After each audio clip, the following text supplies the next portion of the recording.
Hey there, if you just filed probate to sell a property, you may be thinking, now what do I do? Because the wait period can be 30 days to almost 10 months in the area, especially if you're in Dallas County. I'm a real estate broker here in Dallas-Fort Worth. I specialize in the probate business, and we have a podcast on YouTube that highlights the vendors, the attorneys, the estate planners, the estate sale reps. In this video, I want to walk you through what you could do to help yourself in that wait period. So let's clear this up for one point. In the first 30 days that you file probate, it's almost like a critical window, because if you're inheriting the property or you have other vested heirs, they're going to expect you to be doing something. And sometimes when you're waiting a long time, it looks like you're not doing anything. So a lot of misconceptions with the wait period, just because once you file probate, you're like, should I just wait until I get the letters of testamentary or administration? But that's not really true. You could actually start doing a few things that'll help you get better prepared. In the Marine Corps, we always said, hurry up and wait. So you want to hurry up now, and then you're going to wait for the court date. But there's a lot of things you can do in between. So we'll get to that right now. So the key is to use your time wisely while you're waiting for the hearing date or the probate papers. One thing that I always suggest to people, if you reach out early to somebody like a realtor or investor, you want to make sure you secure the property, because you're going to have lots of people calling you about the house.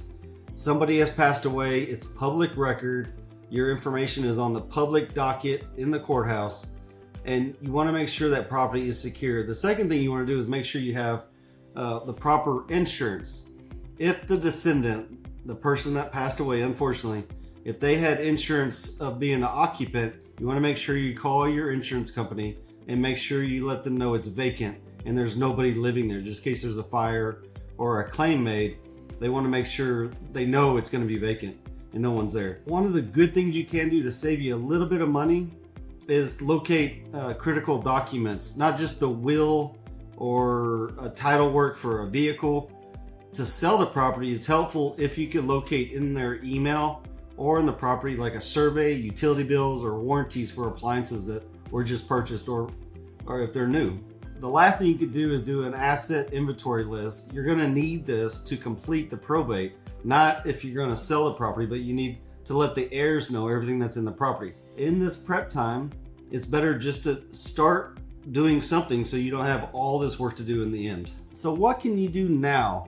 One thing that I would actually do is change the locks to the property so you have a key that matches the front, back door, and any combo locks that would match the fence if there's a pool.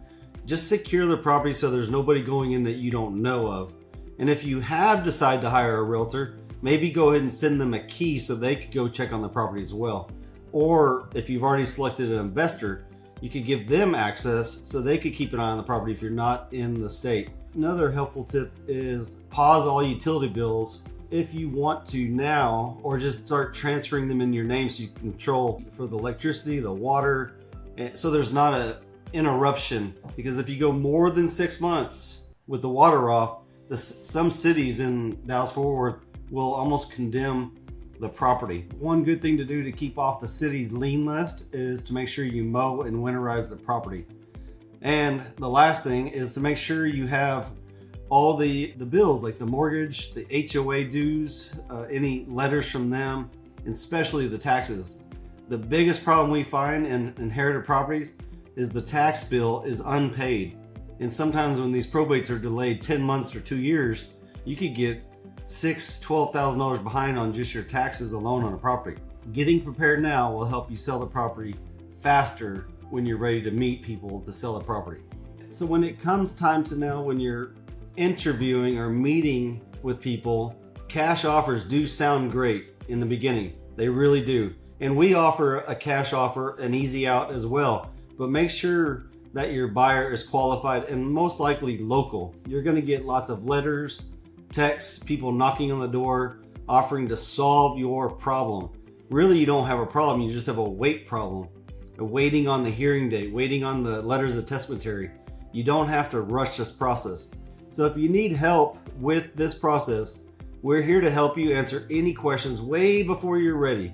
You could just call us, email us. I also have a book that I will give you a checklist It's called my first 30-day probate action plan. It's right here. It's my probate book, and I'll send it to you to help you get through the first 30 days and preparing your probate sale, especially if there's property to be sold. So probate doesn't have to be painful. It doesn't. You got plenty of people out there that actually want to help you like I do. It just needs to be handled in the right way. I could refer you a handyman. I could refer you attorneys. I could refer you financial assistance. There's all kinds of advantages that I could help you with. Just reach out if you have any questions. My name is Dave Pannell. We work in probate as a real estate company, and we have a podcast that you could jump on the YouTube channel and find all kinds of helpful information as you're moving through this process. I appreciate it. Reach out if you need me. Thank you.